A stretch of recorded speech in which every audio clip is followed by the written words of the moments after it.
Hello viewers, I am Mohak Malhotra, legal intern at Lexis & Company. Would be discussing about the landmark judgment of MC Mehta versus Union of India 1985. It is a case of oleum gas leakage from Shriram Food and Fertilizers Limited that occurred in Delhi. It it is its similarity to Bhopal gas strategy is one of the reasons for its increased awareness and importance. The MC Mehta versus Union of India case played an instrumental role in environmental advocacy and establishing the principles of absolute liability. So its background is Shriram Food and Fertilizers Limited, a Delhi-based privately owned fertilizers plant, was located in city's thickly populated area of Kirti Nagar, which was home to approximately 2 lakhs people.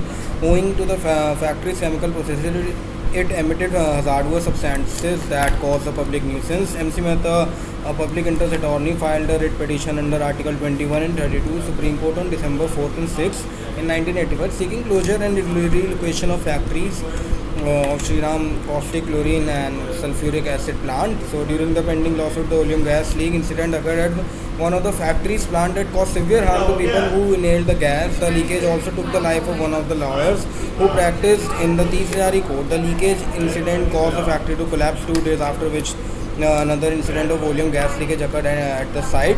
The judgment in if I talk about the judgment in MC Mehta versus Union of India, Supreme Court of India initiated the absolute liability principle, stating that in the case of industry that Shriram that are engaged in inherently dangerous activities, the rule of absolute liability will be applied. That is, any industry involved in hazardous activities that causes harm to environment or people through any accident would be held absolutely liable.